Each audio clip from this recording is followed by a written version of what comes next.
guests, and callers who are entirely responsible for all show content and do not in any way reflect the opinions of KYOK Radio, its sponsors, staff, or management.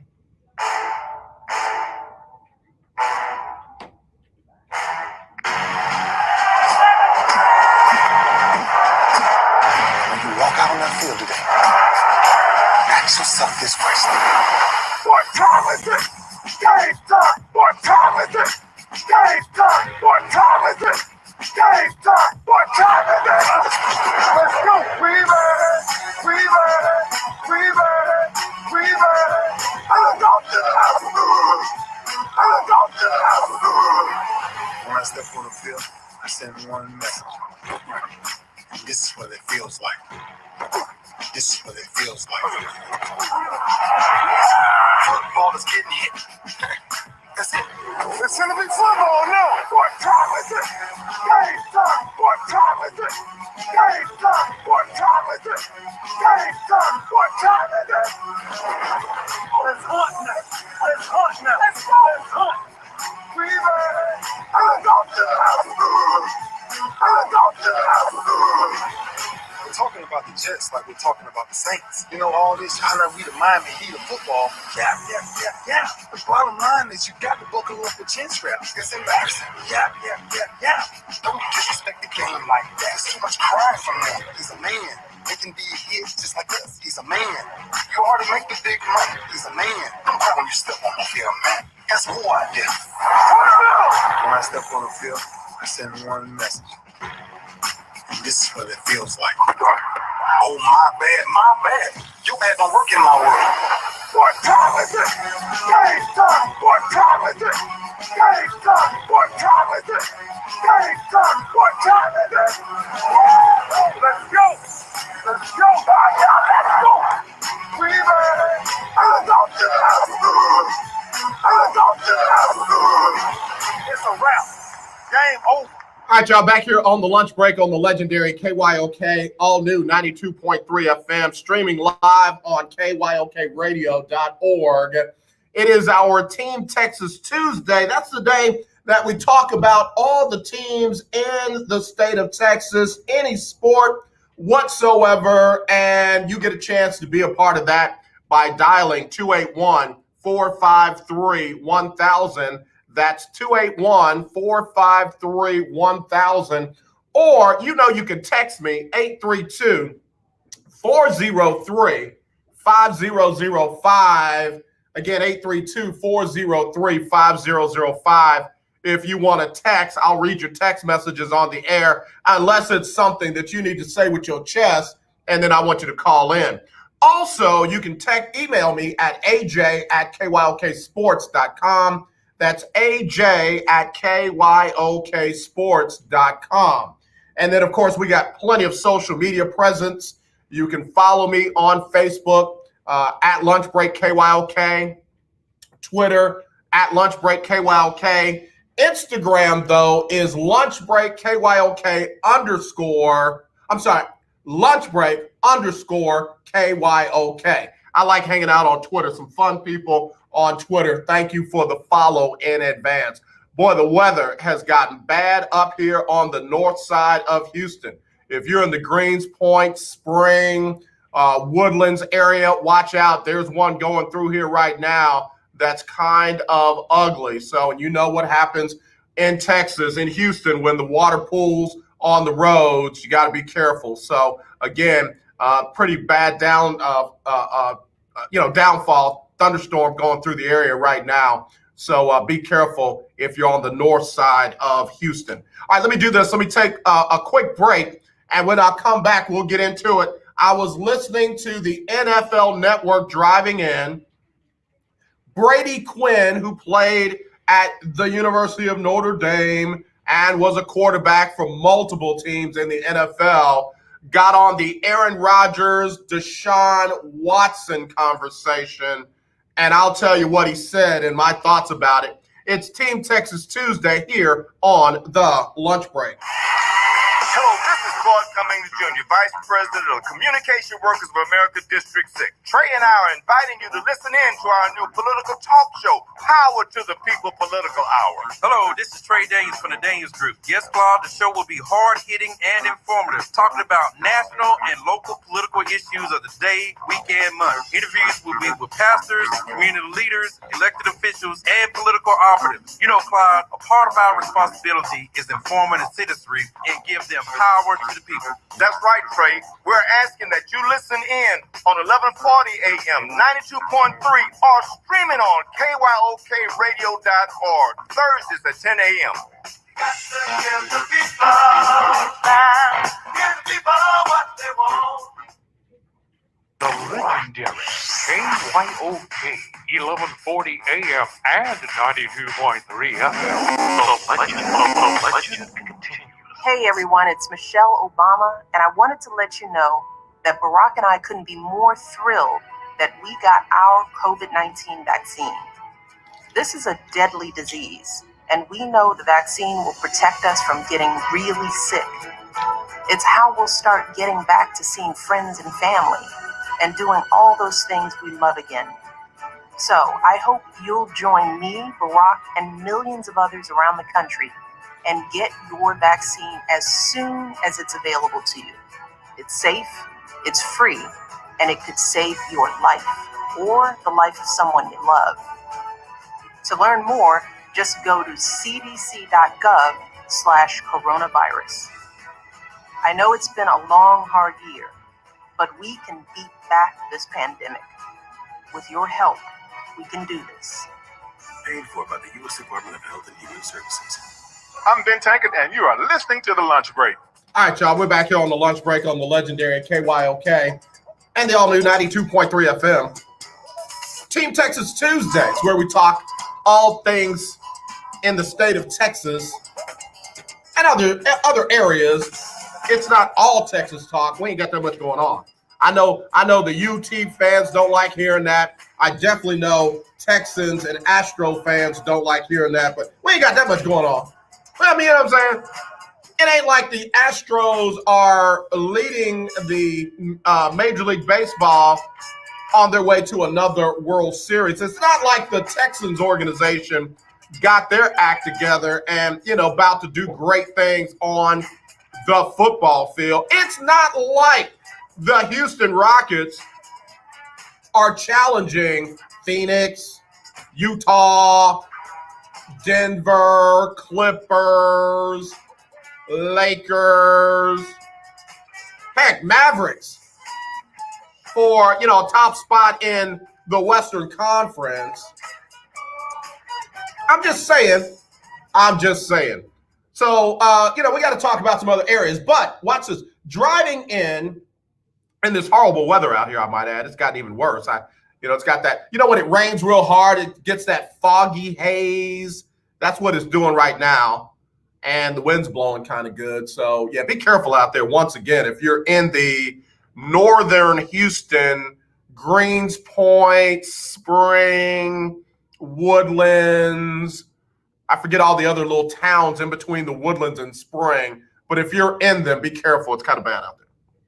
All right, so Brady Quinn, host of a show on the NFL Network, got to talking about Aaron Rodgers and the reported desire of Aaron Rodgers wanting out of Green Bay. And the one thing that Brady Quinn said that I totally agree with is we haven't heard anything from Aaron Rodgers. All we've heard is the published reports. It's not like Aaron Rodgers grabbed the mic and said, yo, I'm out of Cheesetown. I'm sorry, Titletown, whatever y'all are known as these days. I'm out. I want out of Green Bay. Haven't heard that from Aaron. It's all alleged, sources say, friend of a friend. I heard it from a friend who heard it from a friend who heard it from another. You've been messing around. It's all speculation and all that. Once again, we in the media are getting blamed for this one. I dare say it's not the media, it's social media. It ain't the media, it's social media. Got to blame somebody else. So I agree with him on that. We haven't heard anything from Aaron. And therefore, until we do, it's all speculation. But then he went on to talk about why Aaron could be upset. And of course, the whole Jordan love. They drafted Jordan and they didn't talk to Aaron about it, didn't give him a heads up. He wanted to end his career in Green Bay on his own terms. You know, only team he's ever played with. He wants to retire a Packer. And, you know, he wants to play into his 40s a la Tom Brady, Drew Brees. And then I started drifting away. And then of course, he threw in a couple of rights. No, not right. Not right. And just because you say it's right doesn't mean it is. But then this is where he flipped the script. Then he said, Aaron is a reasonable man. Aaron is a reasonable man, and it is not like if Green Bay tried to work it out with Aaron, he would be unreasonable. If they went to him and tried to make it right, Aaron would be reasonable and it would get worked out. Okay.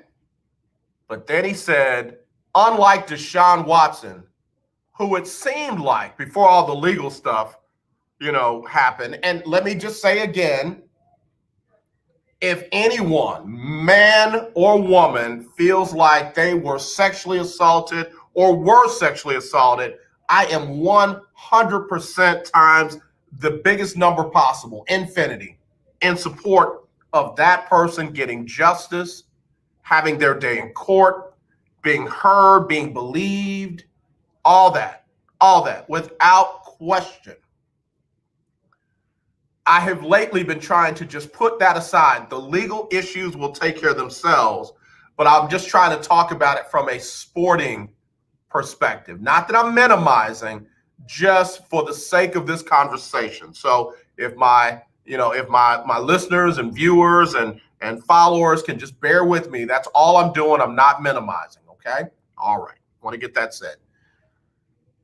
Before all this happened, Brady Quinn said that it felt like Deshaun Watson was just being unreasonable.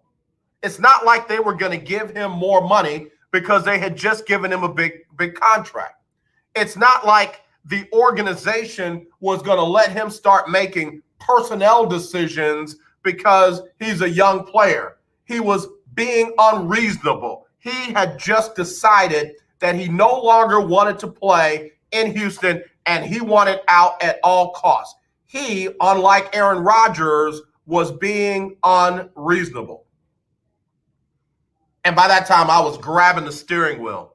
I was just clutching the steering wheel, like yelling at my radio, like, you gotta be kidding me.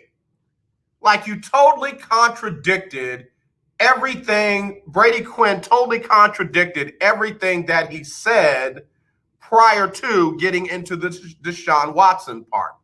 He said nobody knows because no one has heard from Aaron Rodgers.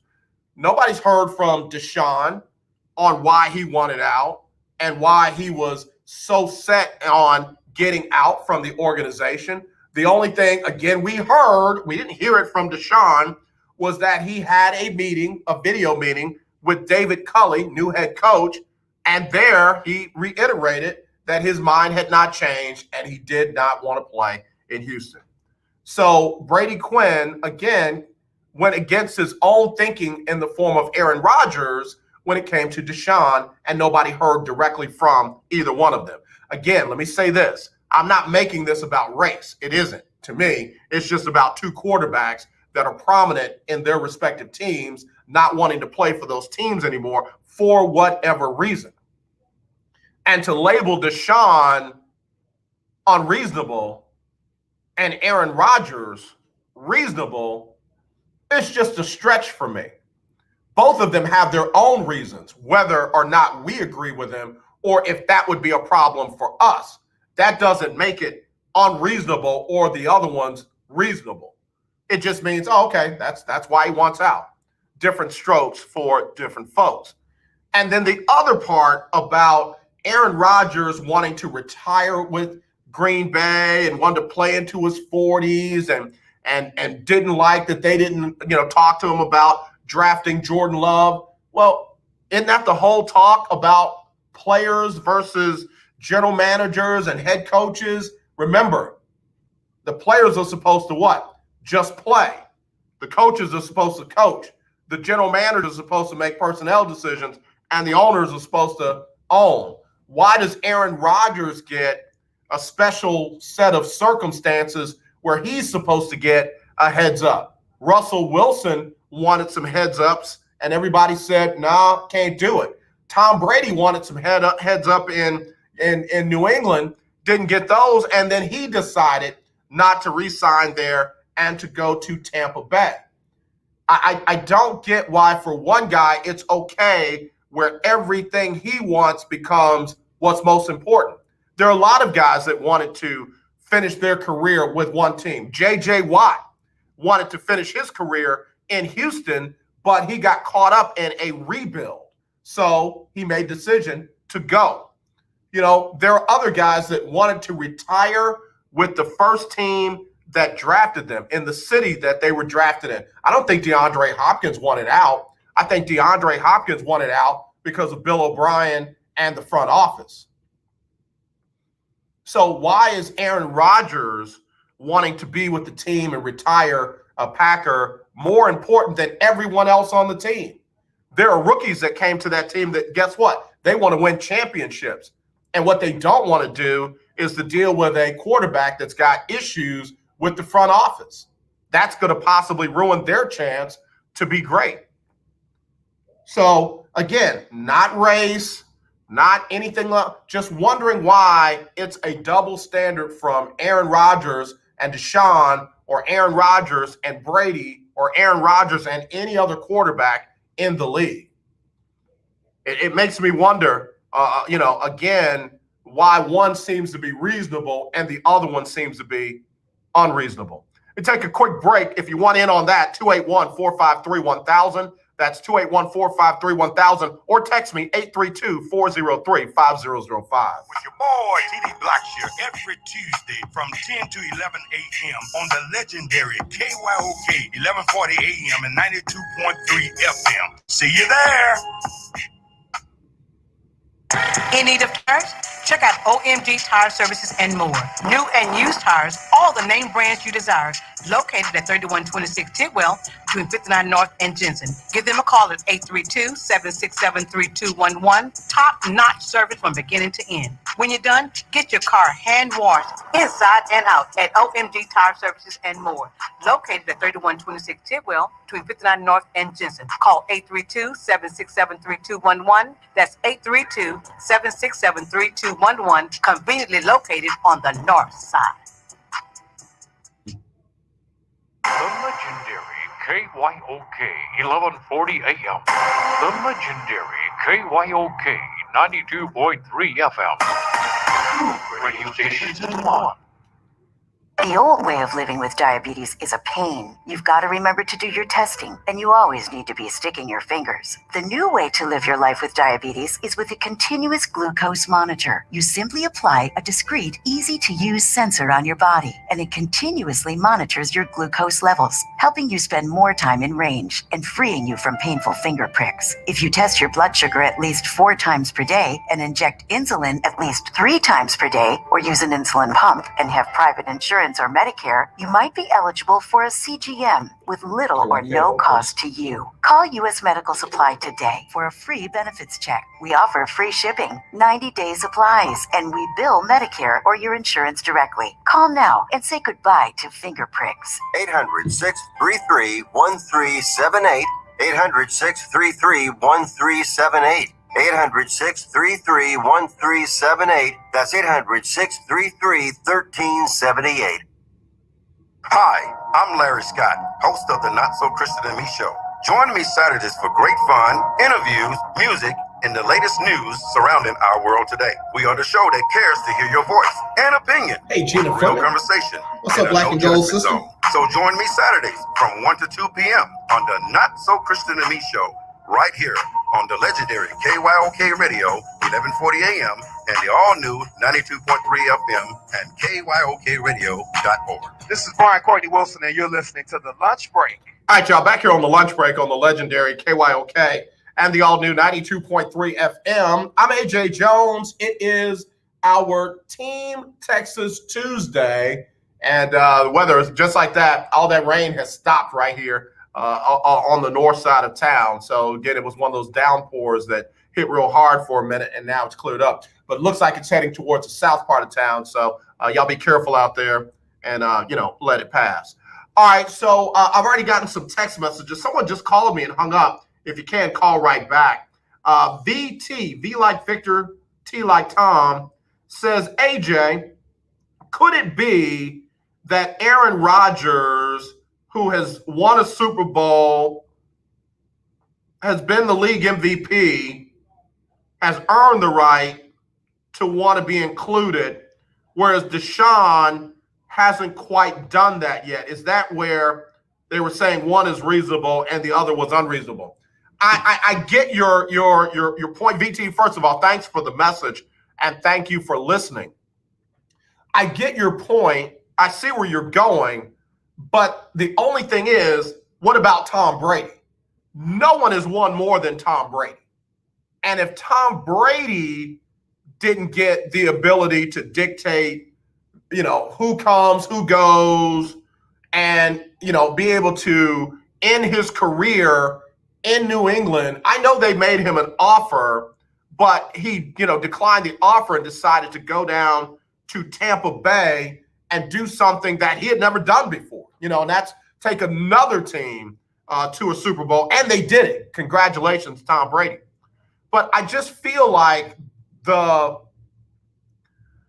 equity is not the issue. The fact that he's been to a Super Bowl, won a Super Bowl, and all that, he's still, to me, him wanting to be the guy to play only with Green Bay and retire as a Packer and, don't want them to draft a quarterback and all of that, that just seems a little far stretched for me.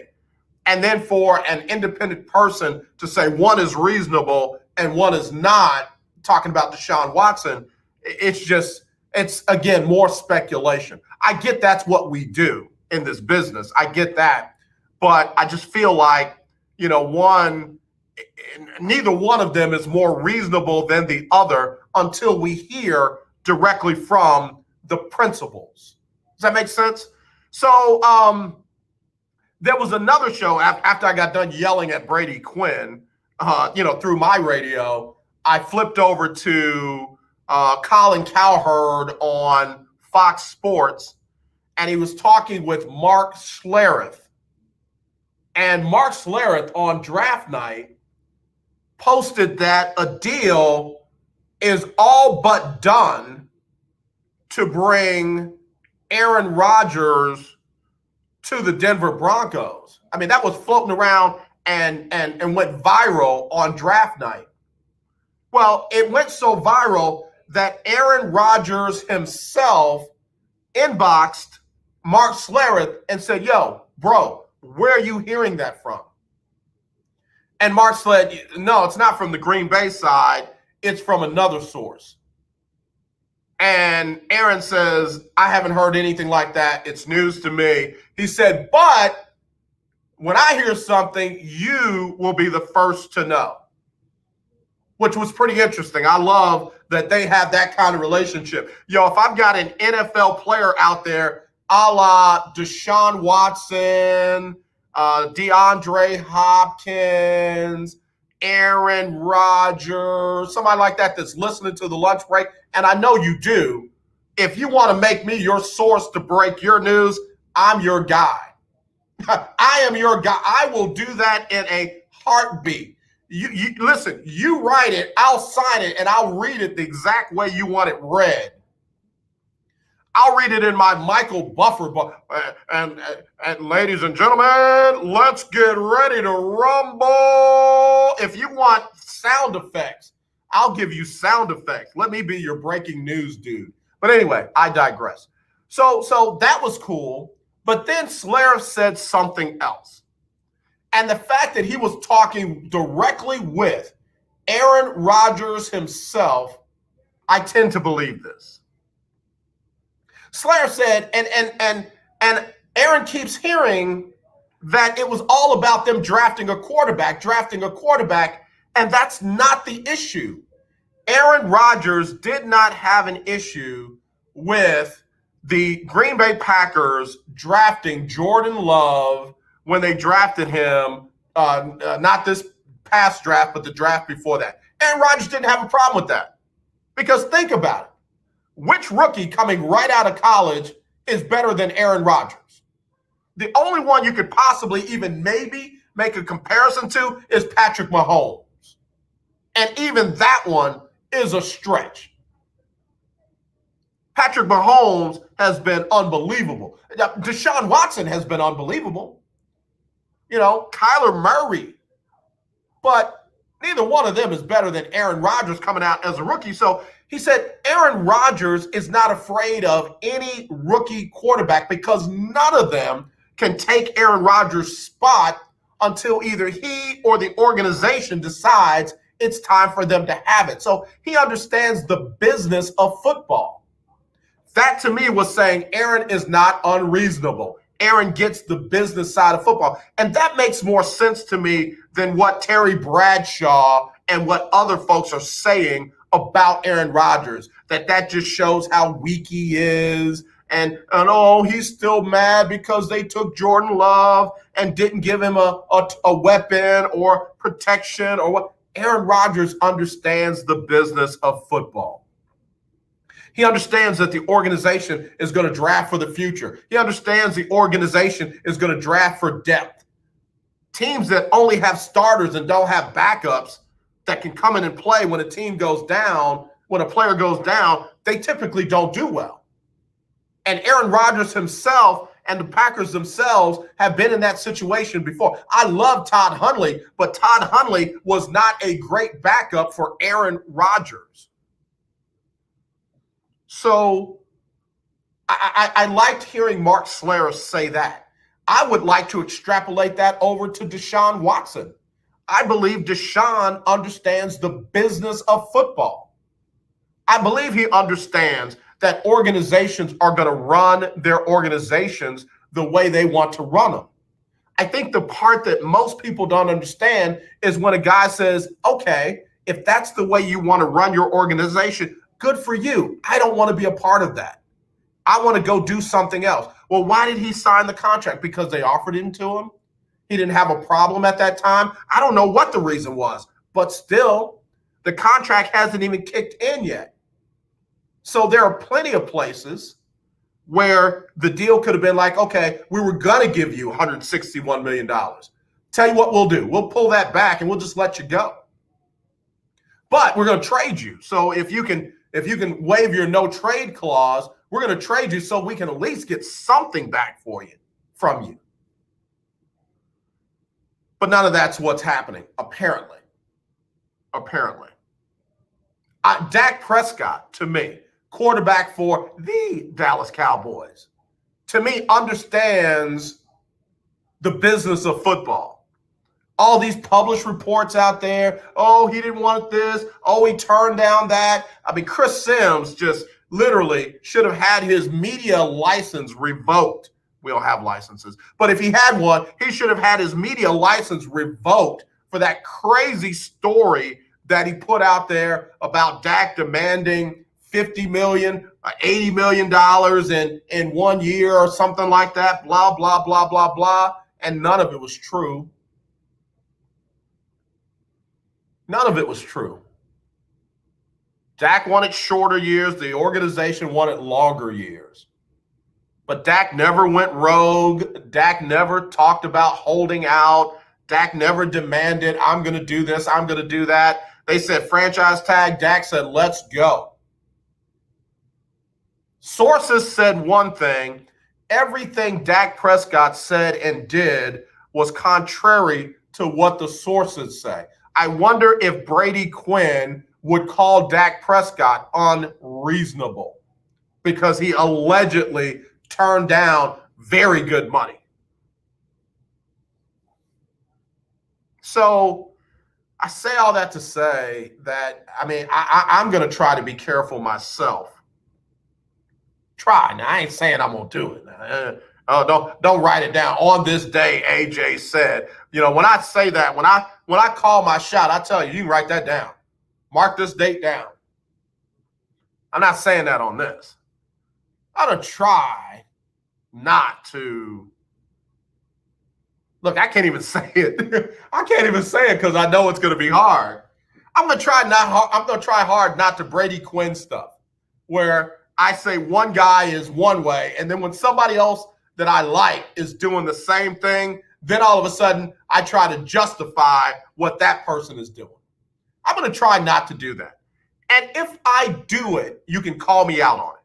You can call me out and take advantage of this because I don't do it often. I got a real bad case of I'm sorry, I don't care. If I do it, call me out on it.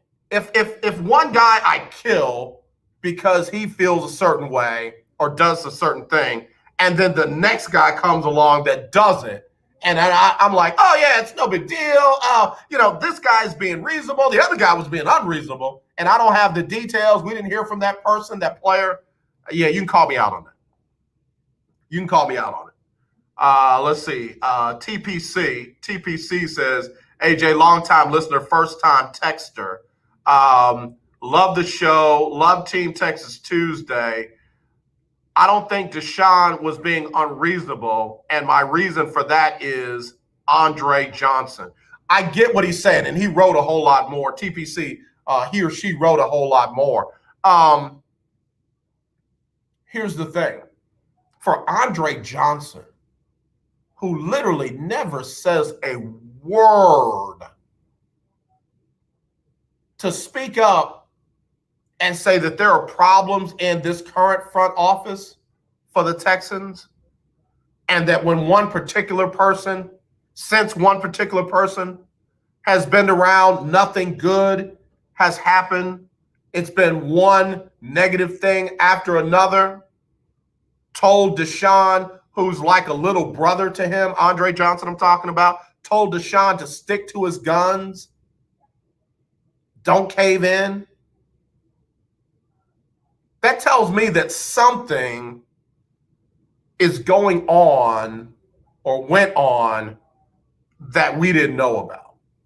That just, either never hit the media, never was revealed, or got covered up, whatever the case may be.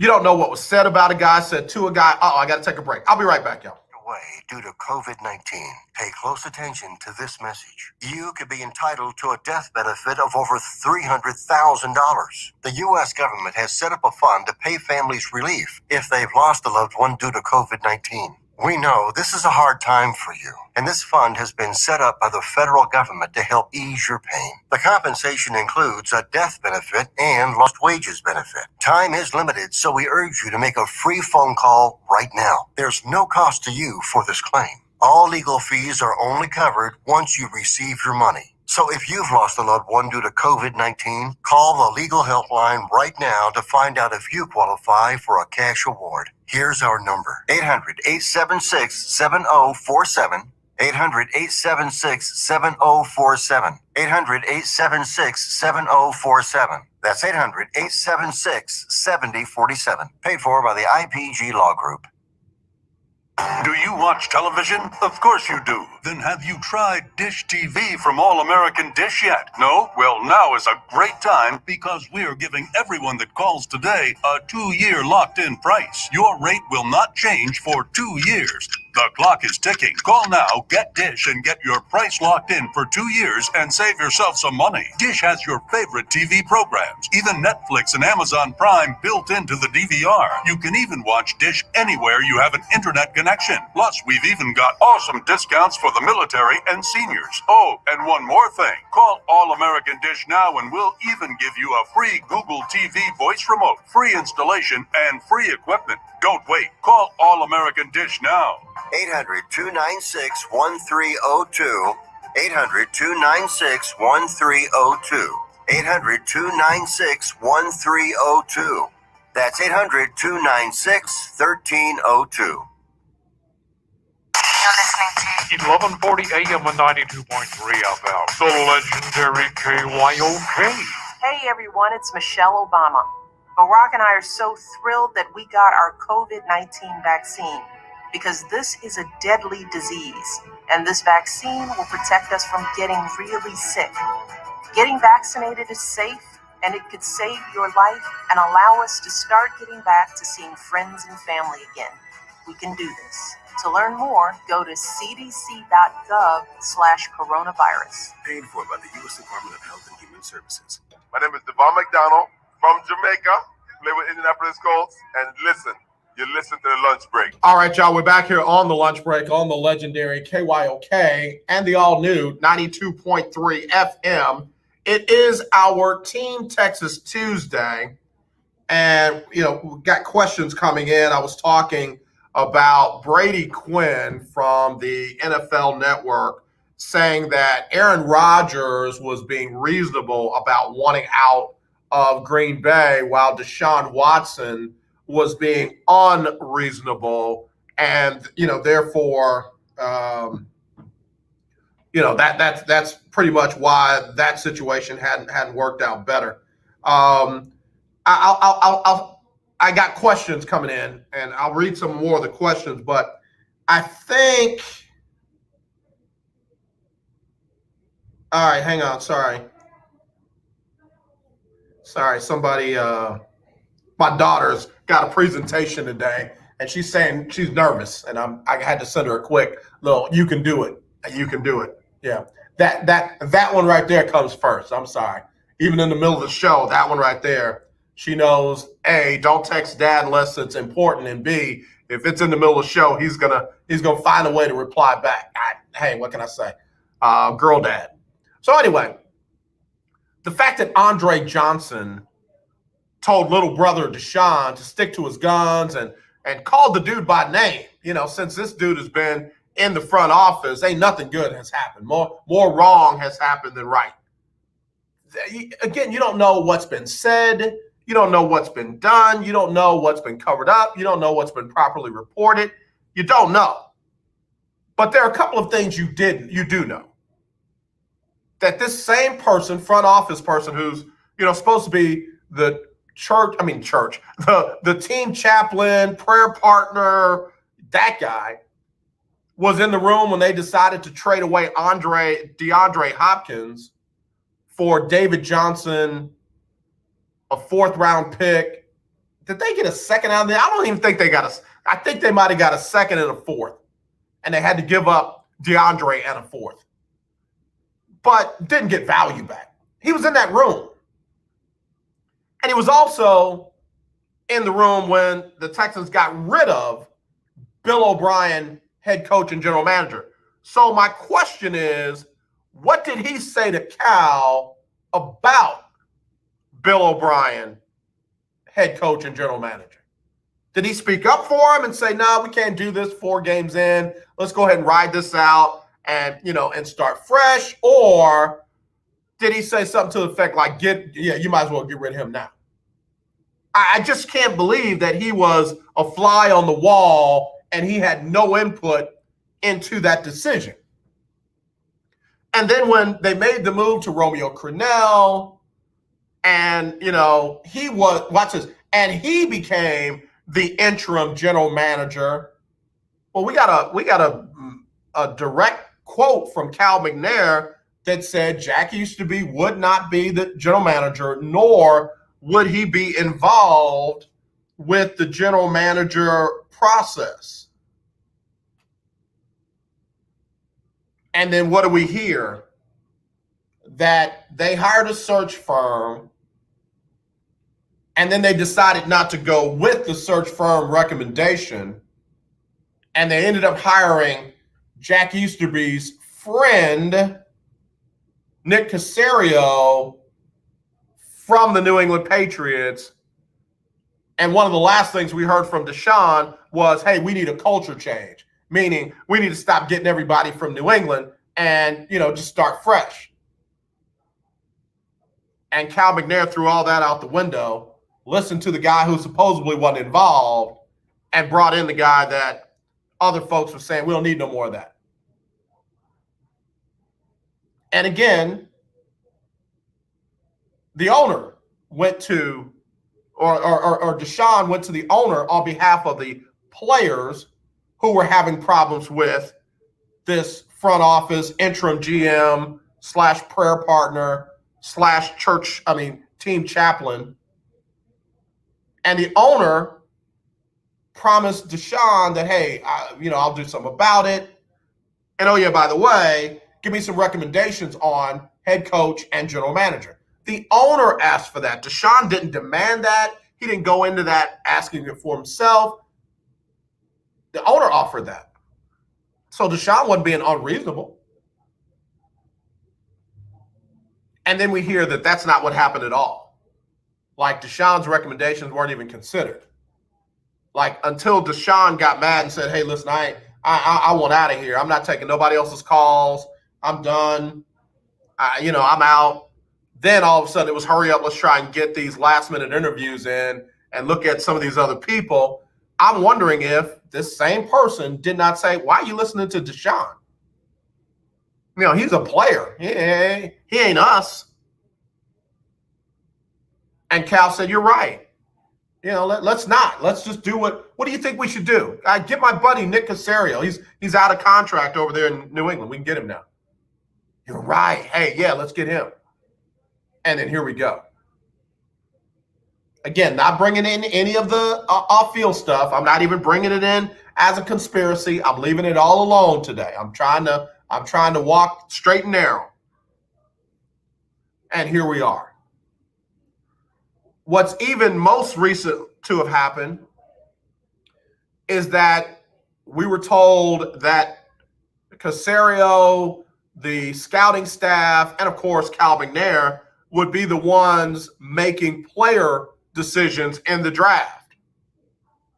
Why is there a picture of this person who is not the general manager, not part of player personnel, not a scout, a former chaplain, and prayer partner to the owner? Why is he in the draft war room?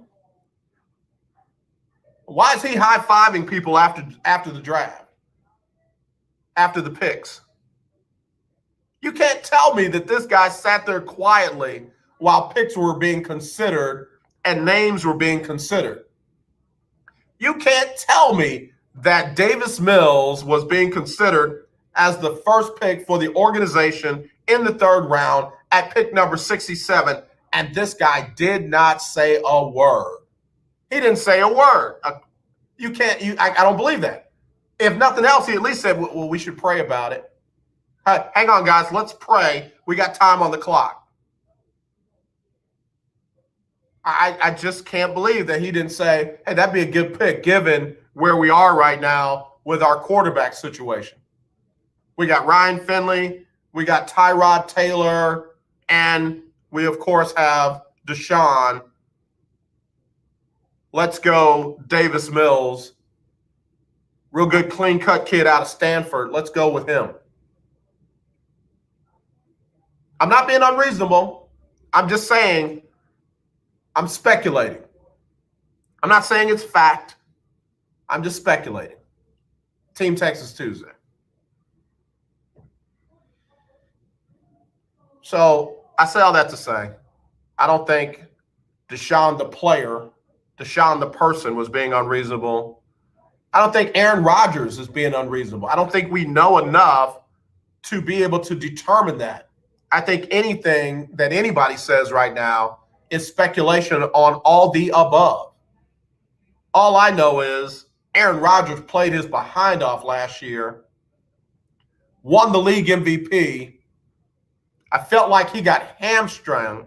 What's the right word? What's the right conjugation? Hamstrung.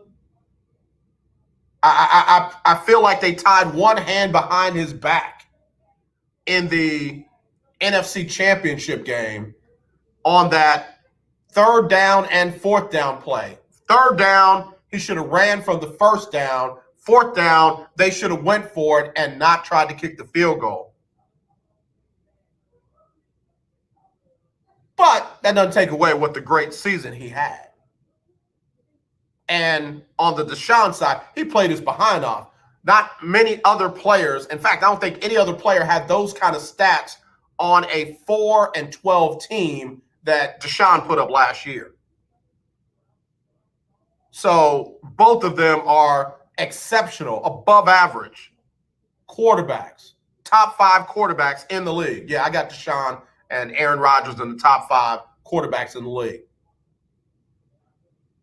My list for last season, obviously you got to go Tom Brady, Pat Mahomes, Aaron Rodgers, Russell Wilson, and Deshaun. Don't give me Drew Brees. Please don't do that. Not for last year. Keith Hennig said, I'm betting on B. I'm betting on B. Keith Hennig says he's betting that Jack Easterby did not speak up for Bill O'Brien when it came time to fire him. I bet Jack Easterby said, yeah, I can do that. Yeah, go ahead and get rid of him. I can hold it down until we get who we want. Keith Hennig, Rodgers wants to play for Gruden. Makes me question his critical thinking. Yeah. You know, I'm in my later years in life as a sports fan, I've got my teams. Like, I'm always going to be a fan of always. I'm not going to just give them my allegiance. I've been a lifelong fan of the Saints and the Bengals. Bengals because of my dad, Saints because of my grandfather and family. But now, as I get a little bit older, I'm more a fan of players than I am a fan of the teams. I like players. You know, back in the day, I used to be a Lakers fan, Magic. I was a fan of the Lakers with storming Norman Nixon. And that's why me and Byron Scott don't rock well, because he replaced storming Norman Nixon. But, you know, when Magic came in and Showtime took a whole nother level, I love that. But I'm not a Lakers fan per se right now. I am a LeBron fan. I am a fan of Anthony Davis. You know, I like Montrezl Harrell. I don't have an affection for Kyle Kuzma yet. You know, I'm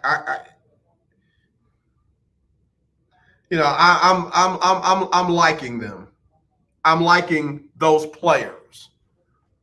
I'm a fan of Kyrie Irving. Everybody hates Kyrie. I've become a fan of Steph Curry. I've even gotten appreciation for Klay Thompson.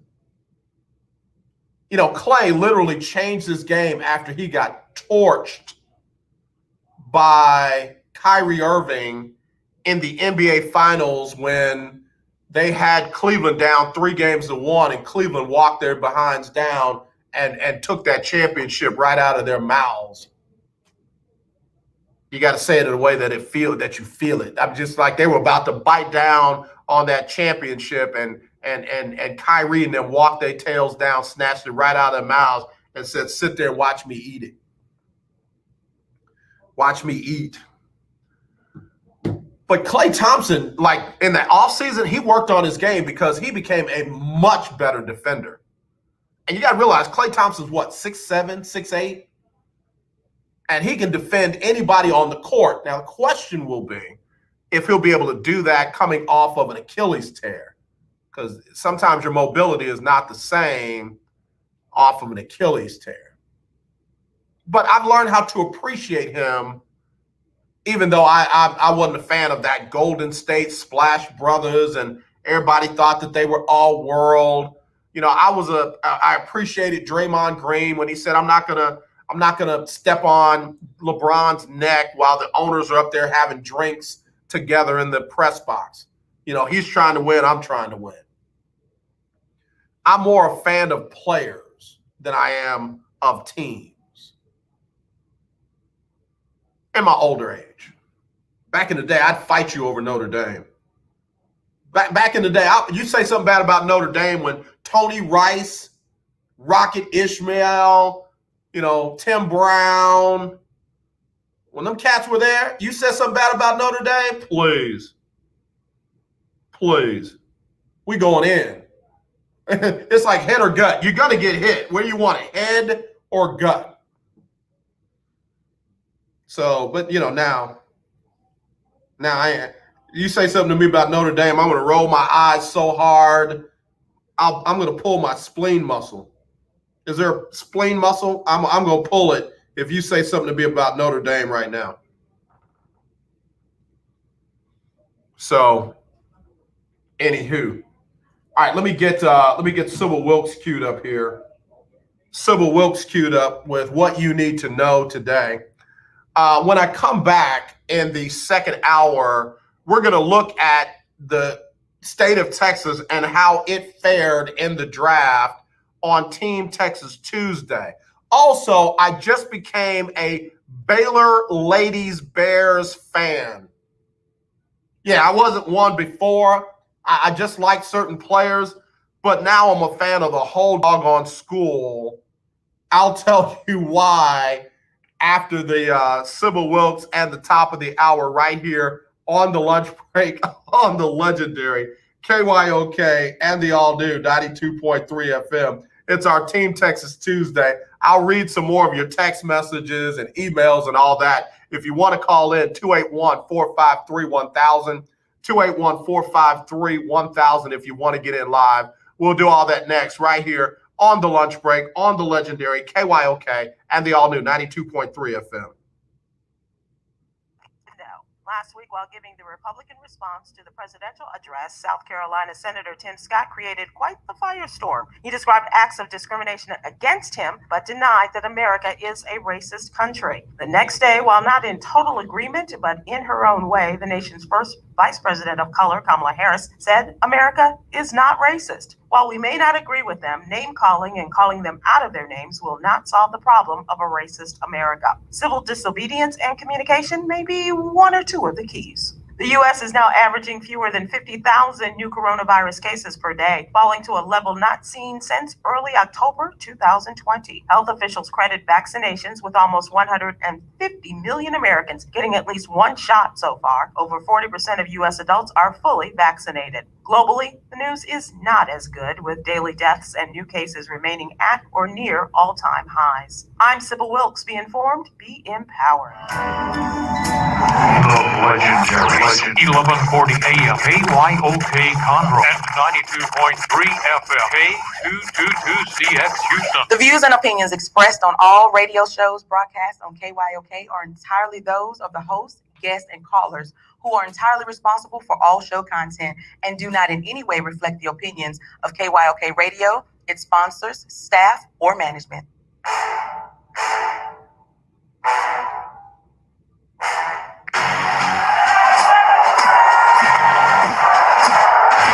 Walk out on that field today. Ask yourself this question. What time is it?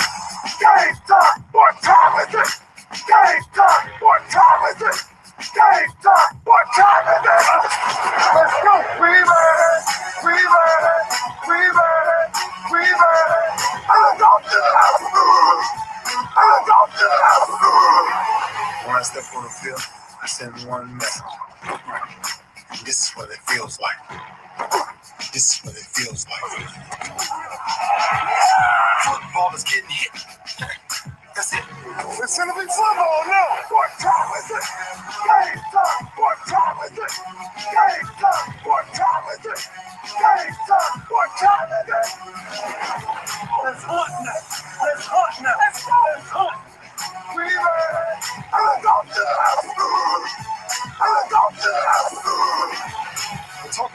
Jets like we're talking about the Saints. You know, all this hollering we the Miami Heat of football. Yeah. The bottom line is you got to buckle up the chin straps. It's embarrassing. Yeah. Don't disrespect the game like that. It's too much crying from him. He's a man. They can be a hit just like us. He's a man. You already make the big money. He's a man. Don't cry when you step on the field, man. That's who I did. When I step on the field, I send one message. And this is what it feels like. Oh, my bad. You had no work in my world. What time is it? Game time. What time is it? Game time. What time is it? Game time. What time is it? Let's go. Let's go, let's go. We ready. Let's go to the house. Let's go to the house. It's a wrap. Game over. All right, y'all, we're back here on the lunch break on the legendary KYOK and the all-new 92.3 FM. It is our Team Texas Tuesday, and you're tuned in to our show. Big shout out to CJ. CJ won one of those coupons for the barbecue sandwich over at Dickey's Barbecue, and she said, and I quote, "Man, this barbecue at Dickey's is good for real." Yeah, she wasn't lying. And I tell you what, if you want one of those sandwiches, I've got a free classic sandwich coupon to give away from Dickey's Barbecue Pit. And if you can't make it over to me, I've got the code for you so you can win it and eat it today. You can win it and eat it today. All you got to do is call me, 281-453-1000. That's 281-453-1000. I've got a free classic barbecue chopped beef sandwich if you call me now. And Dickey's Barbecue, man, we had a couple of the owners in, and they are talking about all the great food that they have. They've got the brisket. They've got the pulled pork. They got the chopped beef, and they've got all the sides. I love their potato salad, coleslaw, baked beans, green beans, and the bread. Oh, man. I believe there is an anointing on the bread. So if you want to win, call me now, 281-453-1000, 281-453-1000. I will actually give you the code today, and you can order it online and go and pick it up. Or if you got one of those delivery services, they'll bring you your sandwich, and you'll be able to enjoy Dickey's Barbecue on us. All right? Call me, 281-453-1000, 281-453-1000, or you can even text me on that one, 832-403-5005, if you want a free Dickey's Barbecue chopped beef sandwich courtesy of the lunch break. All right? All right. If you're up in Spring, be sure and go by that location and let them know you heard them on the legendary KYOK. They're going to take good care of you. They are going to take good care of you. All right. So I was saying before the turnover from the first hour to the second hour that I am now a fanatic of the Baylor Lady Bears basketball team. Why? Well, Kim Mulkey's gone. But you already knew that. She jumped ship, went on over to LSU, claimed that was the only job that she would leave for. And, she over there at LSU. Good for her, Kim. Good for you. We wish you well. But Baylor Lady Bears brought in the former head coach of the Atlanta Dream in the WNBA, Nikki Collin, to replace Kim Mulkey, and I'm excited about that hire for a lot of reasons. I mean, what better pipeline to the WNBA from those ladies than to bring in a former WNBA head coach who also coached in college? So it's not like she doesn't know the college game. She doesn't know how to recruit and all that. No, I think she's got all that down. And I think the atmosphere is going to be a little bit better at Baylor than it was under Mulkey. Everything was always so tense. Everything was always so confrontational. Everything was political. I said it. Yeah, I said it. But I'm just saying, to me, it'll just be, you'll have some laughs, you'll have some victories, you'll be able to ask questions like, what was your thought, coming down the stretch when you guys were down by 5 and you ended up pulling it out? Instead of, getting snapped at like we said something dumb, I'm looking forward to the answers we'll get from Nikki Collin. I'm looking forward to some adult discussions about the game, about the young ladies, about the other team. I'm looking forward to that.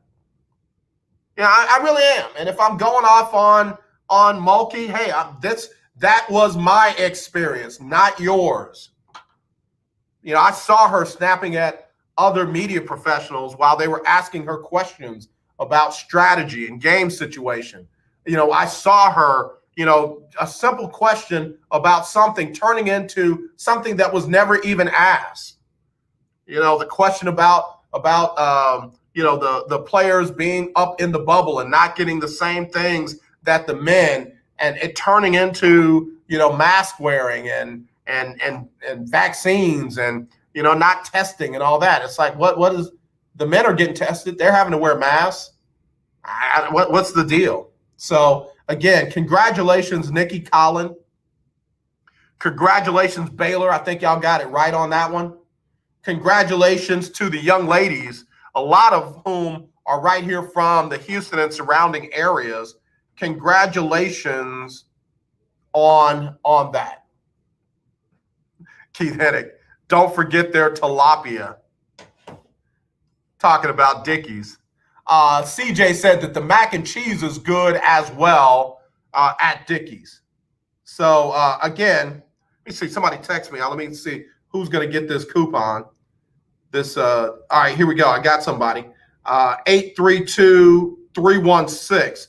832-316.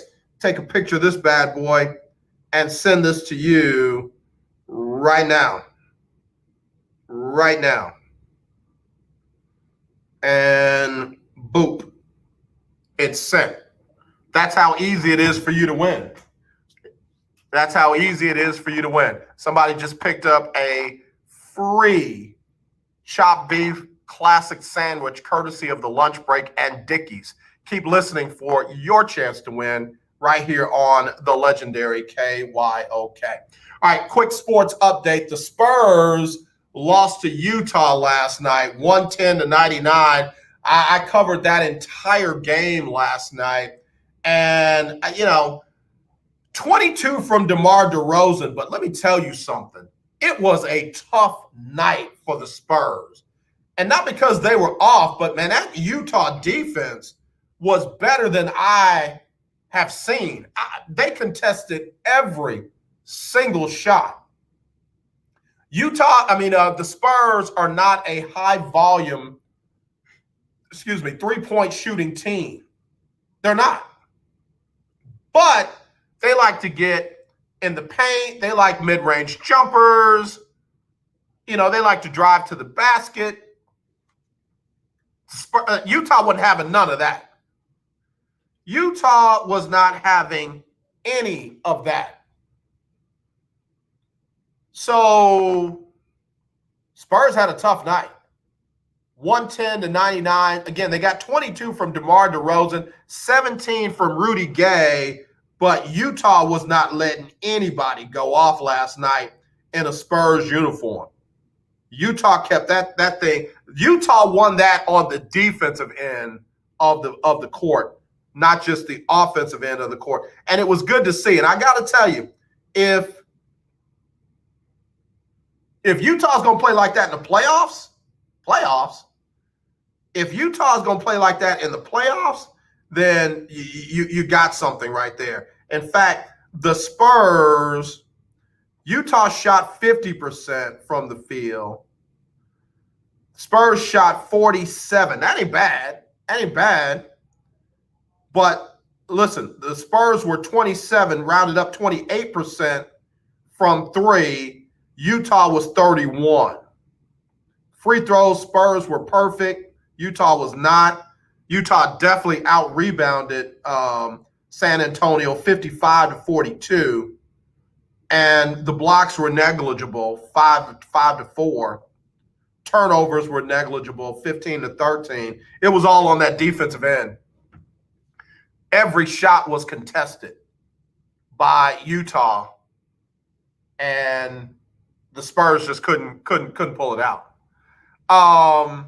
Spurs are going to try to bounce back when they play Utah again tomorrow. This one will tip off at 8 o'clock, and I'll be covering that one as well tomorrow night at 8. Last night, Golden State went off on the New Orleans Pelicans, 123-108.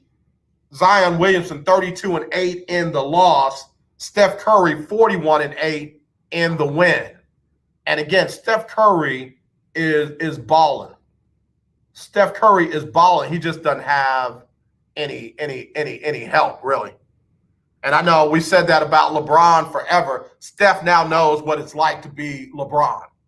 But at least he scored all those points and winning. I got to give him, because they're staying in the play-in contention in the West. So we'll see how that turns out. But again, Golden State got the win over New Orleans, 123-108. Take a quick break. Be right back right after this on the lunch break.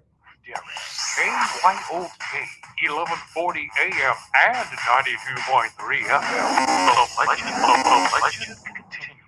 Hello, this is Claude Cummings Jr., Vice President of the Communication Workers of America District 6. Trey and I are inviting you to listen in to our new political talk show, Power to the People Political Hour. Hello, this is Trey Daniels from the Daniels Group. Yes, Claude, the show will be hard-hitting and informative, talking about national and local political issues of the day, week, and month. Interviews will be with pastors, community leaders, elected officials, and political operatives. You know, Claude, a part of our responsibility is informing the citizenry and give them power to the people. That's right, Trey. We're asking that you listen in on 1140 AM, 92.3, or streaming on KYOKradio.org, Thursdays at 10 a.m. Give the people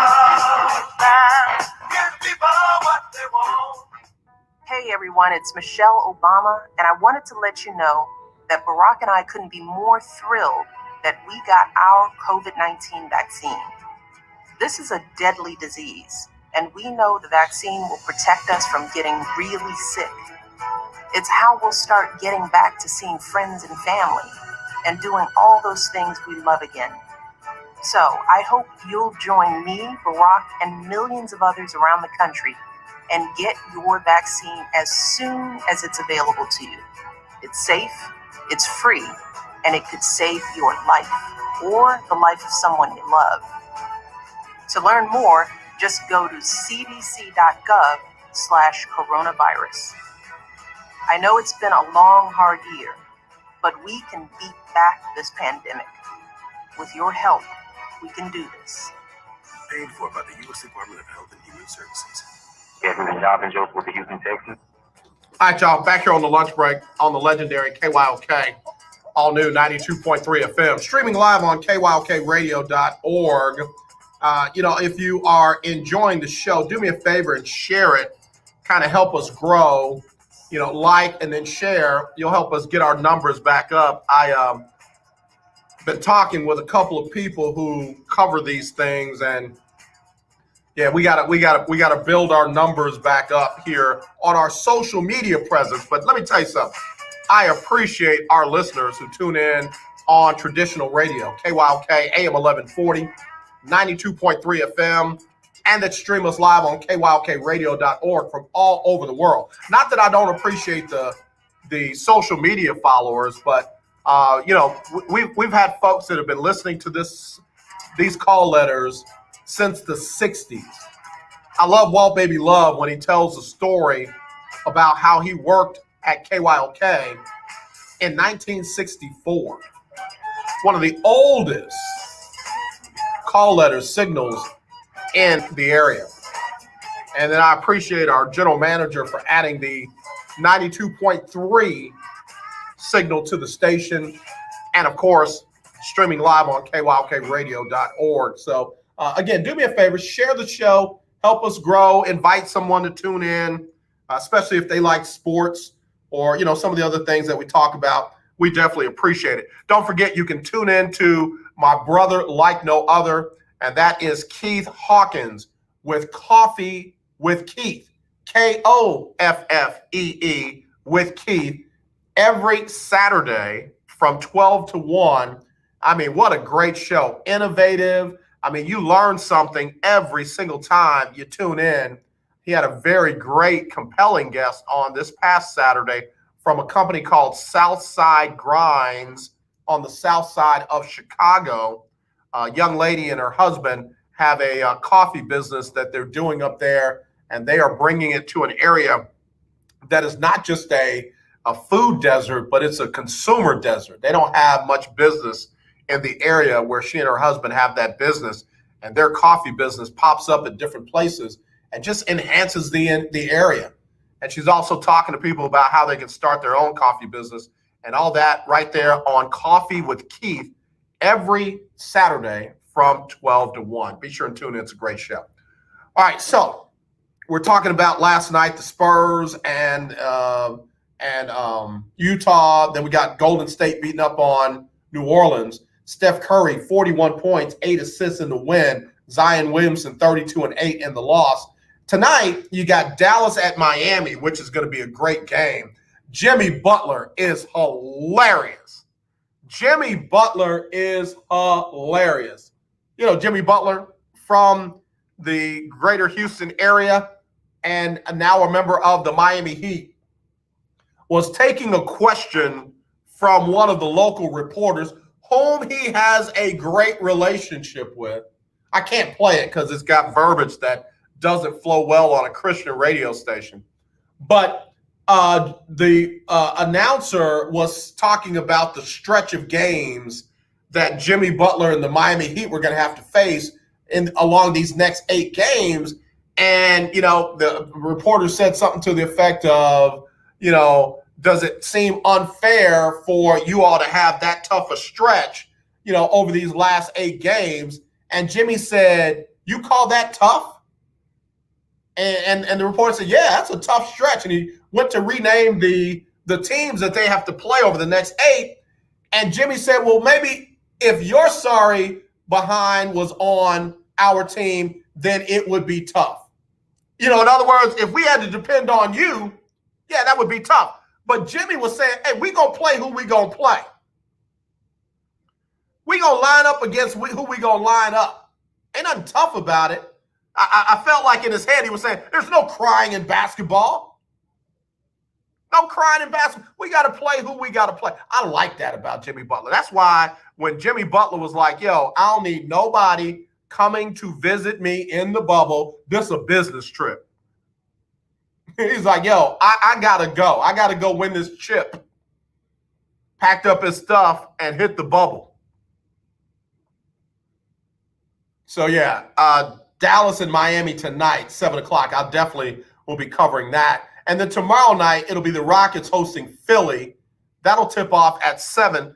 Of course, Mike D'Antoni will be coming back to town. He's one of the assistant coaches for the Philadelphia 76ers. So there's your basketball lineup. We'll hit a little baseball when we come back right after this on the lunch break on the Legendary KYOK, all new 92.3 FM. Tune in to Table Talk with your boy, TD Blackshear, every Tuesday from 10 to 11 a.m. on the Legendary KYOK, 1140 a.m. and 92.3 FM. See you there. In need of tires? Check out OMG Tire Services and more. New and used tires, all the name brands you desire, located at 3126 Tidwell between 59 North and Jensen. Give them a call at 832-767-3211. Top-notch service from beginning to end. When you're done, get your car hand-washed inside and out at OMG Tire Services and more. Located at 3126 Tidwell between 59 North and Jensen. Call 832-767-3211. That's 832-767-3211. Conveniently located on the north side. The Legendary KYOK 1140 AM. The Legendary KYOK 92.3 FM. Radio stations in one.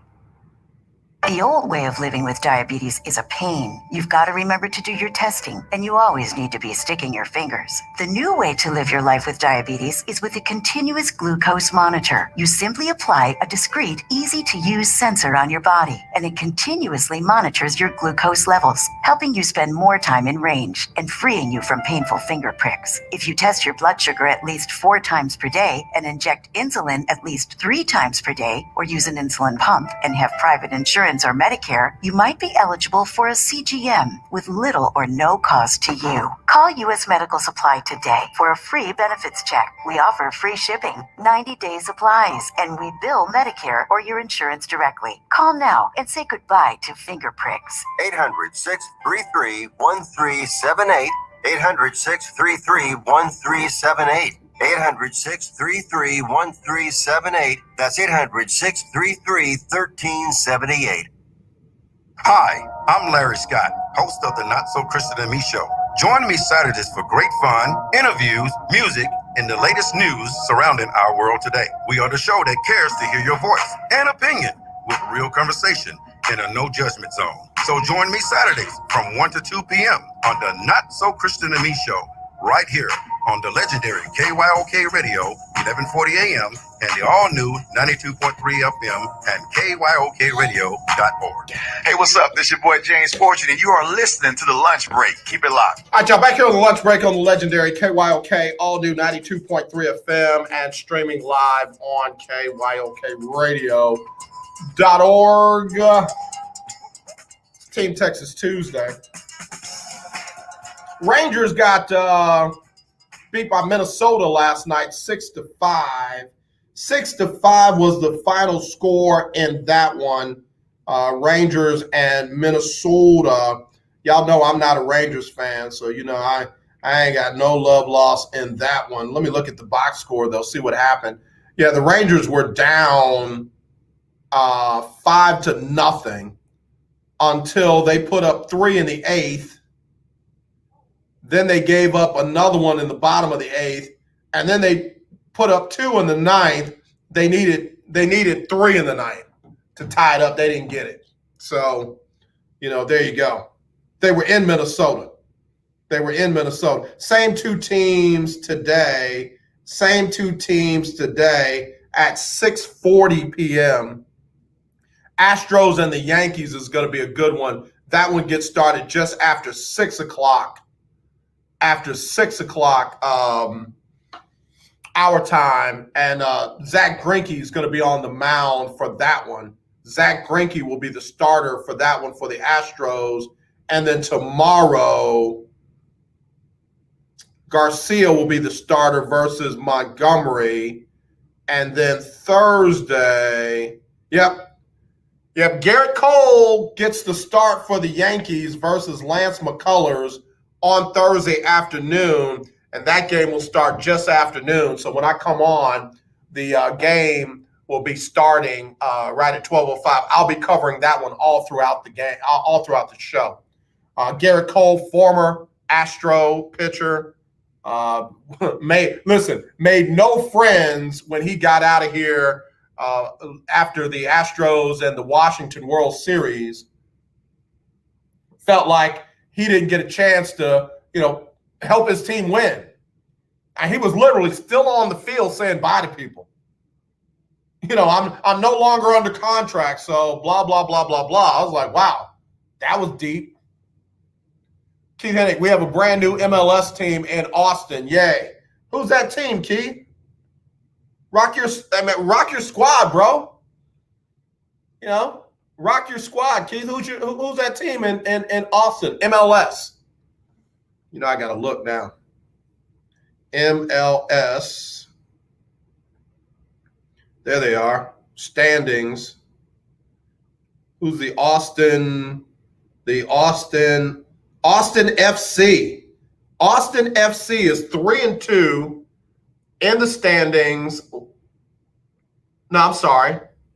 They're 2-1. They're 2-1. They played 3 games. They won 2. They've lost 1. And they're ahead of Houston. Houston's got 1 win, 1 loss, and 1 draw. So go Austin FC. Keith Hennig, Austin FC, soccer is a terrible sport. No, it isn't. Let me tell you why soccer is not a terrible sport. Because that was the one thing that the city of Houston won back-to-back. Remember when the Houston Dynamo won back-to-back MLS titles? I think it was the first and the second year that it came out. Yeah, Dynamo, back-to-back chips. Love soccer. Go! Love soccer. Absolutely. Don't be talking bad about MLS, especially around here. Don't be doing it. All right, so I want to talk about the teams in Texas that had players drafted in the this past draft. So you know where I'm going to go first. UT Longhorns. UT Longhorns had 5 players drafted.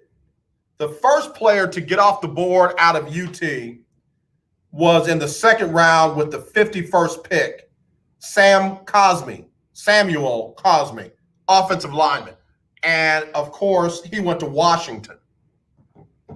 Good pick, good team, probably going to have a chance to play. I'm not going to say day one, but he'll see the field in Washington. I have little doubt about that. Cosby out of UT. The next guy off the board out of UT went in the 3rd round at 69 to Cincinnati, edge rusher Joseph Asai.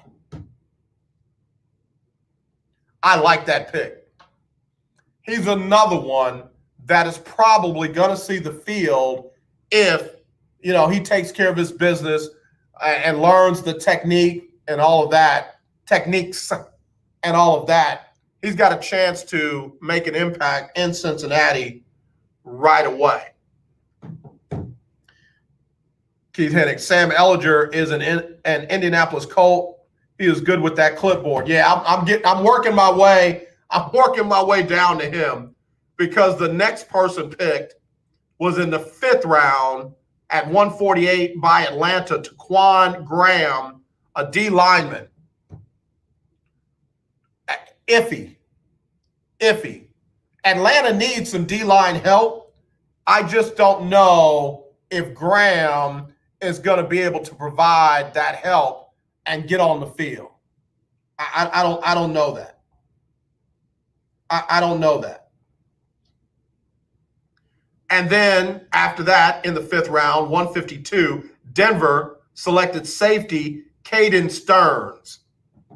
I know Todd ain't going to want to hear this.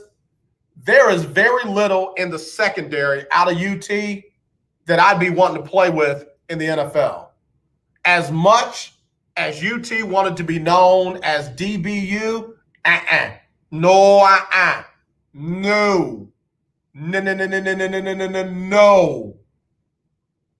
I don't know if it was the scheme under the defensive coordinator under Tom Herman, or if these guys just flat out couldn't play. But, I don't know if he even makes the team. And then in the 6th round, at number 218, Mr. UT Longhorn himself, the one who, before he could breathe, before he was out of his mom's womb, they put the monitor to his tummy, the sonogram, what's it called? The sonogram, when they do the thing to the tummy and you can hear the heartbeat and all that. And he said, I'm a Texan. I'm going to be a Texan as soon as I come out of this womb. I'll see that video one more time. Good Lord.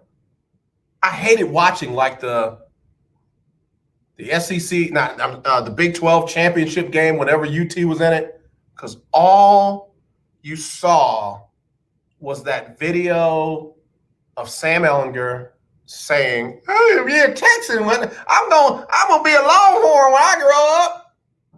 It's like, dude, you're like 50 compared to that video. Like, that's not even, like, we've seen it too many times for it to even matter anymore. And oh yeah, by the way, he was just all right. He wasn't Vince Young. Heck, he wasn't even Major Applewhite. I was just like, I was over it. And whoever was in the media department on that Big 12 network should have been fired, man. It's like, we're not running that again, are we? Will he make the team in Indianapolis with the Colts? Maybe. Probably, if anything, he'll be a practice squad player. I don't know if Sam Ehlinger is going to be a good pro.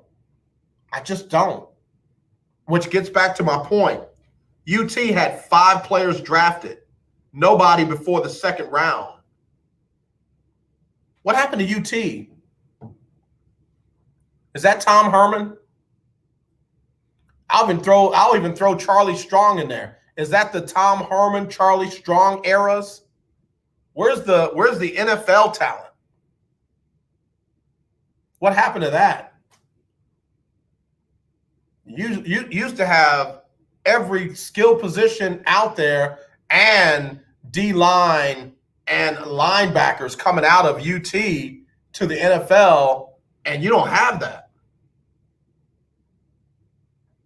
And the quarterback that y'all were like going, oh yeah, he before he could even breathe, he was talking about being a Longhorn. He got drafted in the 6th round. And they didn't draft him to be their quarterback of their future, FYI. All right, so there you go. That's UT. UTSA, nobody. Houston Baptist, nobody. Incarnate Word, nobody. Northwestern State, nobody. A&M, Jimbo Fisher. Coached them up to number 5. Should have been in the top 4, in my opinion. Coached them up to be number 5 in the country. Had 4 players drafted. Third round. 66 pick. Right behind Samuel Cassie and right before Joseph Asai, quarterback Kellen Mond got picked up by the Minnesota Vikings. And unlike Sam Ehlinger, Minnesota picked him up to possibly be the quarterback of the future. Like Kellen Mond, unless he just flat out blows it, will be on that roster, and I believe he'll be on the active roster. Not practice squad, not just in case you get COVID roster. I believe Mond is going to be on the active roster, and I believe he's a season or a few games away from being a starter. So what are we saying? That the best quarterback in Texas was in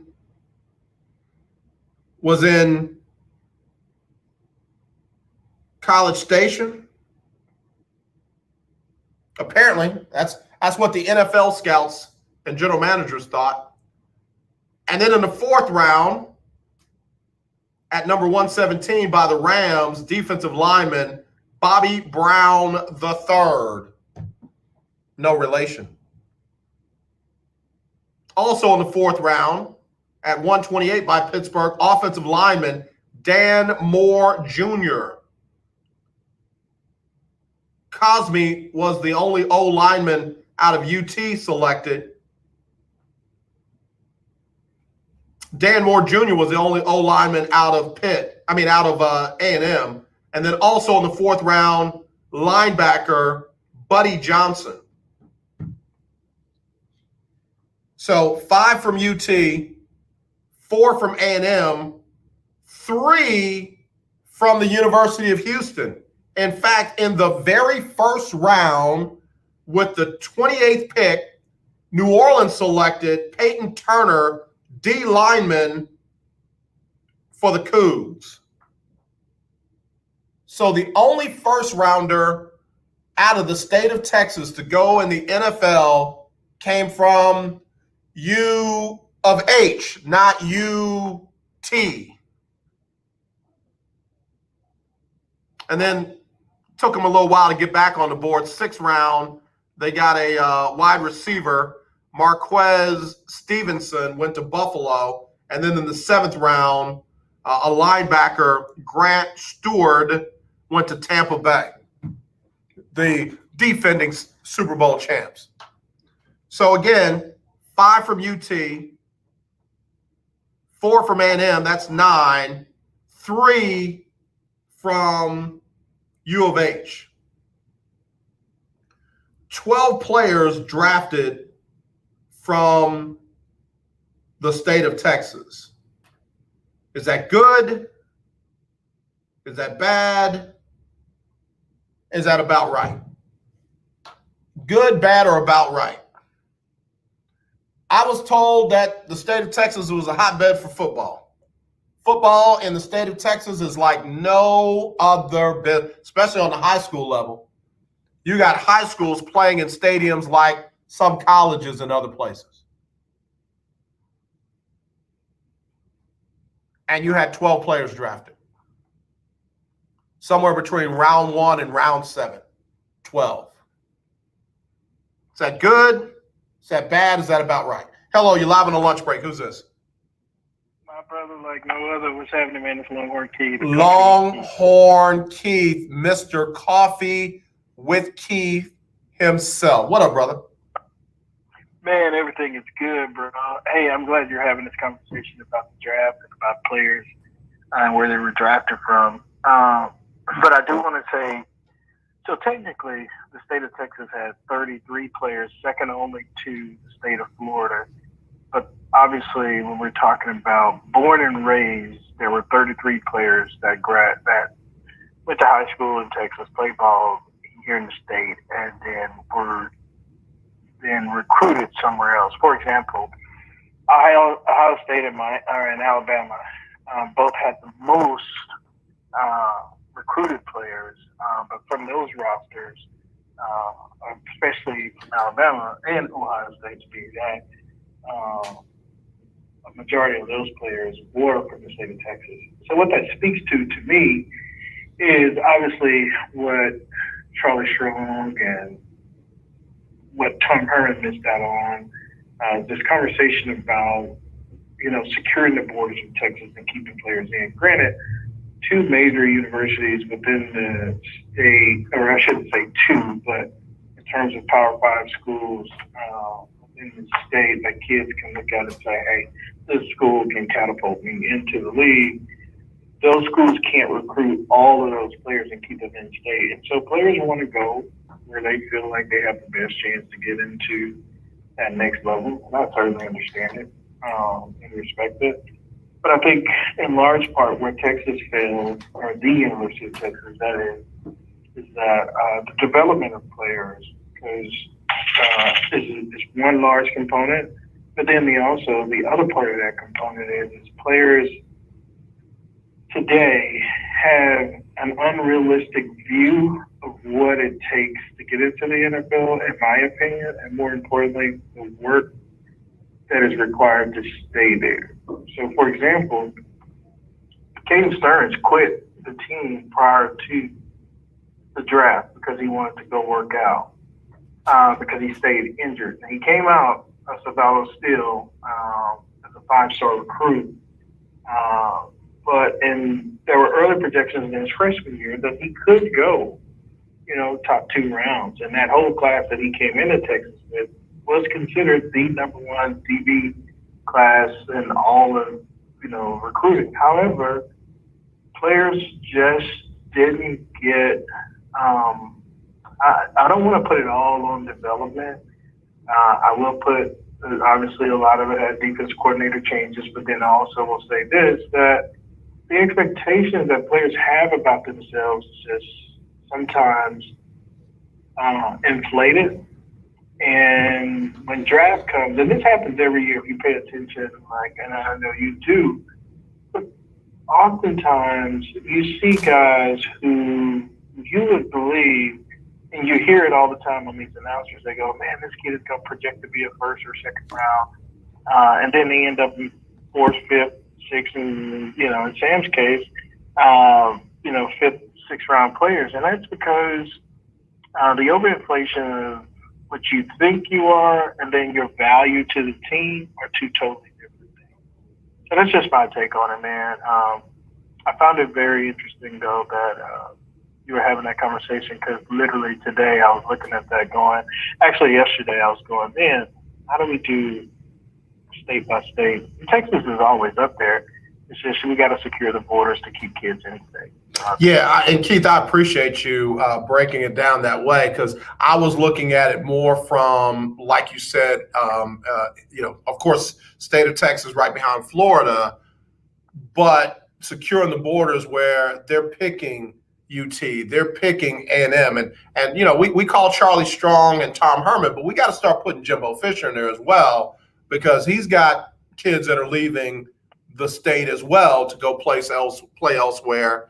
And he had 4 players from his program get drafted. And again, when Herman, and I'll even take it back to Kevin Sumlin, when Kevin Sumlin and Herman were at U of H, they had guys who were getting taken in the first, second round of the NFL draft. So, U of H and in the same discussion with UT, obviously with A&M, but they got to recruit too. You didn't bring this guy in here for them to be a second tier program. You brought this nutbag in from where he came from for them to be better. And when you look at these these draft picks, where is the talent? And we know where it is. It's at other schools. What is UT? What is A&M? What is U of H? And even some of the other programs, UTSA at one point, everybody kept saying they were ready to turn a corner. What do these schools have to do to start getting these players to stay in Houston and stay in Texas? Yeah, and I'll just say this as my final thought. I think it's also relevant to highlight, coaches have to have, and you're right about Jimbo Fisher, right? So we talk a lot about, especially the coaching carousel that's been in Texas the last few years, about them, number one, not being able to recruit the state of Texas the way that they did. And Tom Herman did an excellent job of going outside of the state and getting some good players in Arizona. I example Bijan Robinson. However, he did a horrible job of securing the trenches in the state of Texas where,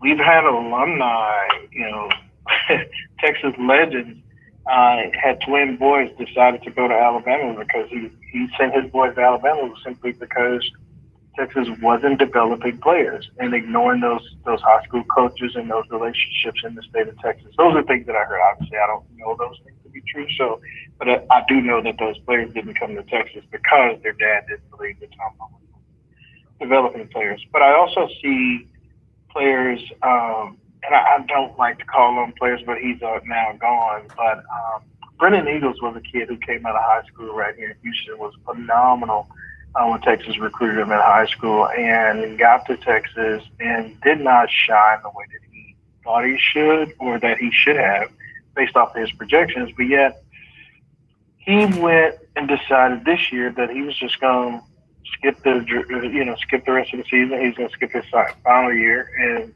he had an evaluation, and somebody told him that he could be drafted. And unfortunately, now he's unrestricted or undrafted free agent. Yeah, undrafted free agent. Yeah, signing on with the Cowboys, trying to make a team. And man, I see that way too often, and I know it's a tough decision because it's coming from whatever your circumstances are. You're trying to make a decision. Do I want to go and try to make a little money, or do I want to stay and better myself and risk the potential of hurting myself? But in reality, you gotta be. If nobody else is gonna be honest with you, you gotta be honest with himself. And I just didn't think that he was ready for that. And this draft proved that. The same thing with Sam. I honestly didn't think Sam was going to be drafted. I think Todd and I were going back and forth via IG on that. And I was like, and he's like, we agreed on it that we were both shocked that Sam got drafted. I mean, to be honest, because he didn't prove anything in 4 years that would make me say, yeah, you're going to be even worthy of holding the clipboard. Yeah, that was my thing, man. I haven't seen anything in him that makes me think he is an NFL ready or gonna be ready quarterback. And again, he got drafted, but who's worried about him being on the roster in Indianapolis? Who's worried as a defensive coordinator about him coming in and spelling Carson Wentz or whoever their backup is up there? I don't see that. So and again, it's not a knock on the kid. We're just talking about ability and the highest level possible for football, and you got to be able to play at that level. Your video of you being a little kid saying you're going to be a Longhorn when you grow up is not going to help you be in the NFL. I mean, that was way overplayed and overused at UT in every game that they played in. Nobody's looking for that in the NFL. So, and that's the other thing. When I look at Ohio State getting, a 5-star quarterback out of the state of Texas, not UT, but Ohio State. And we're hearing that, this kid literally flipped and decided on Ohio State. What does the state of Texas have to do to keep these top quarterbacks here? Not just, the linebackers and the offensive linemen, the D tackles, but the real skilled position that are going to the Ohio States and the Alabamas and the Oklahomas and other places. It's interesting that you bring that up. So that kid, Quinn Ayers is his name. I watched him last year, and he at one point had a commitment to Texas, Tom Herman, but then immediately flipped, and so did a kid out of Austin, a wide receiver, who joined him to go to Ohio State. And I think in large part, and this goes back to my initial statement, and I'm not by no means taking any responsibility away from the schools, specifically Texas, that recruit these players. But I think in large part, man, kids want to go places now because they want the immediate attention, they want the immediate glory. Just my opinion.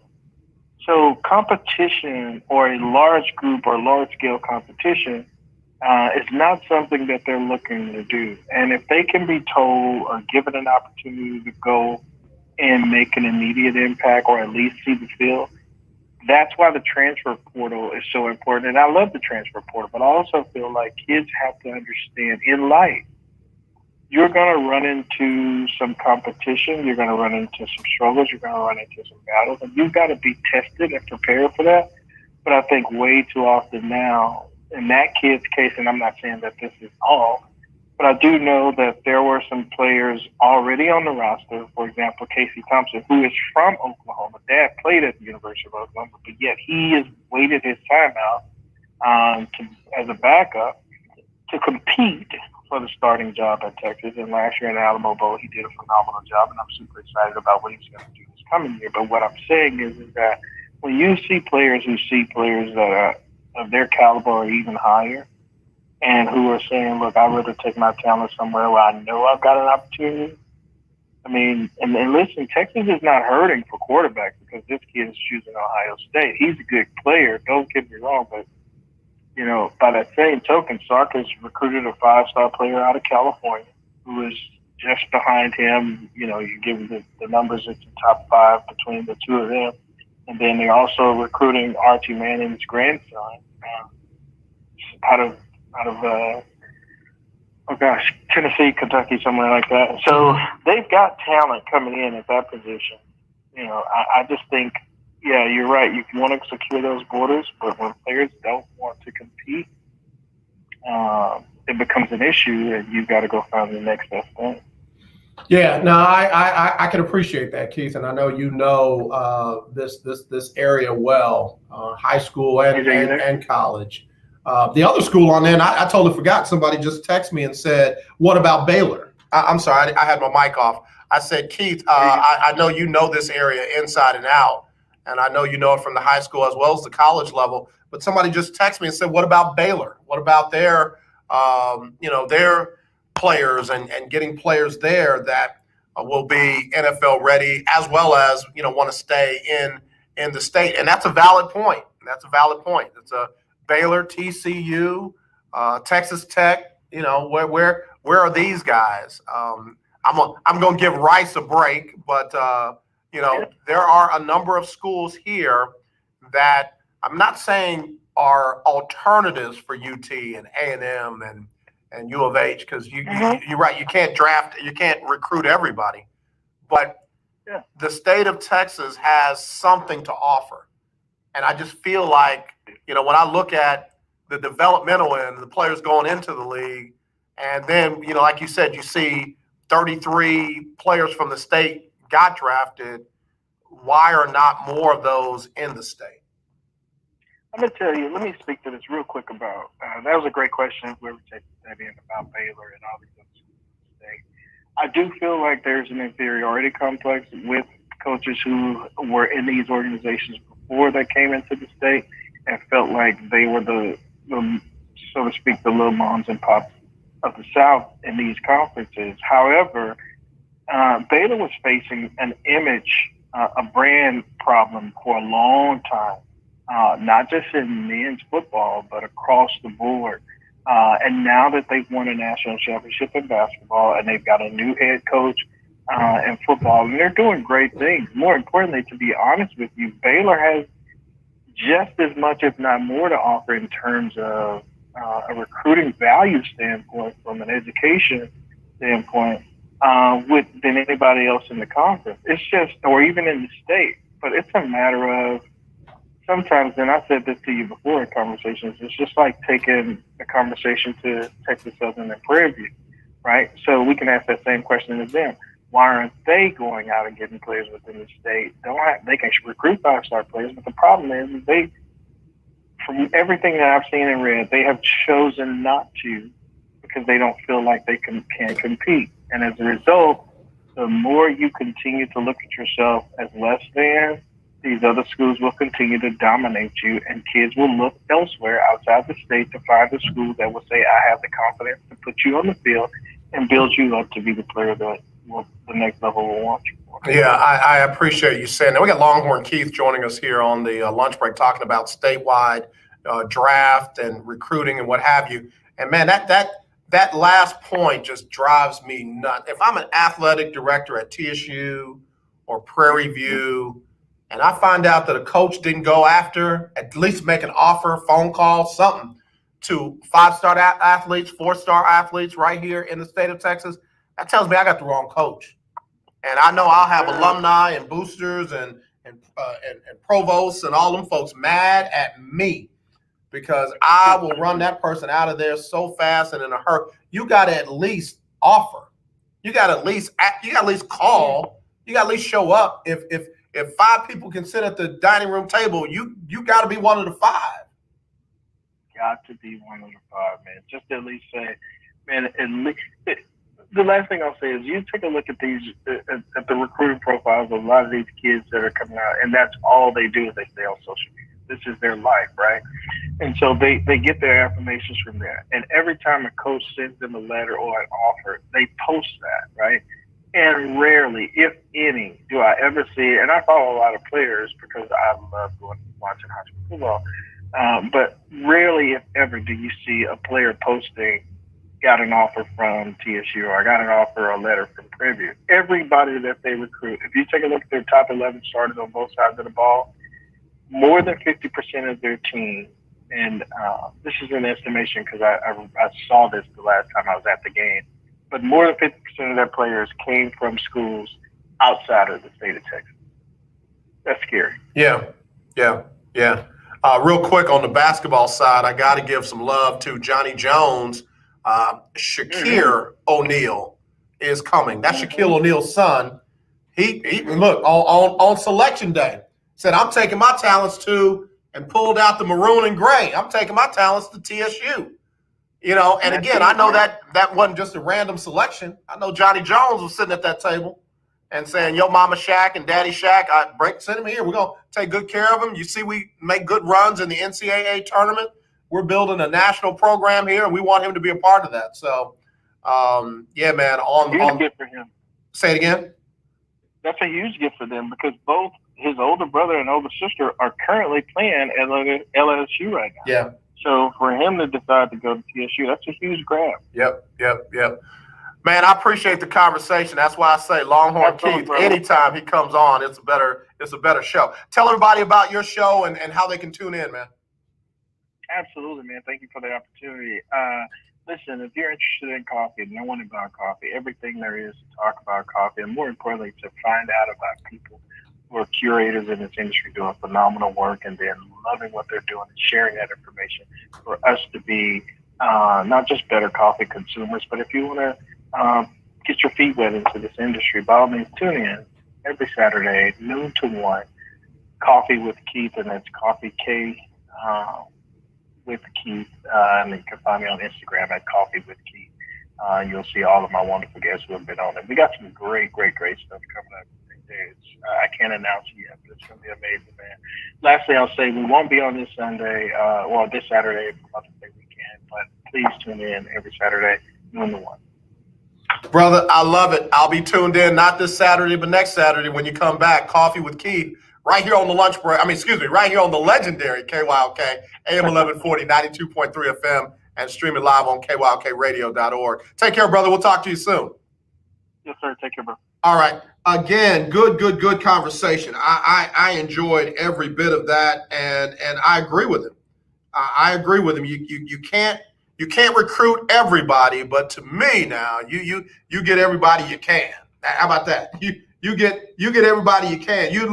They at least know you offered them. I hate hearing a kid, win the Heisman or at the national championship or in his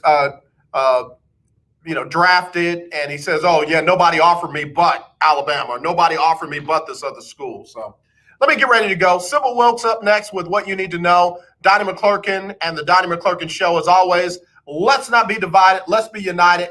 I love you. There's nothing you can do about it. Keep wearing your mask where you're supposed to. Wash your hands. And when you see that racism, kill it. Not the person, but the racism. I'll talk to you tomorrow. It's Sybil Wilkes with What You Need to Know. Last week, while giving the Republican response to the presidential address, South Carolina Senator Tim Scott created quite the firestorm. He described acts of discrimination against him, but denied that America is a racist country. The next day, while not in total agreement, but in her own way, the nation's first Vice President of color, Kamala Harris, said America is not racist. While we may not agree with them, name-calling and calling them out of their names will not solve the problem of a racist America. Civil disobedience and communication may be one or two of the keys. The U.S. is now averaging fewer than 50,000 new coronavirus cases per day, falling to a level not seen since early October 2020. Health officials credit vaccinations with almost 150 million Americans getting at least one shot so far. Over 40% of U.S. adults are fully vaccinated. Globally, the news is not as good, with daily deaths and new cases remaining at or near all-time highs. The legendary 1140 AM KYOK Conroe and 92.3 FM K222CX Houston. All right, y'all. Hope y'all enjoyed the show. I really enjoyed it with you. Again, do me a favor, share the show, help us grow. And as always, not this, definitely this. Y'all take care. Talk to you tomorrow.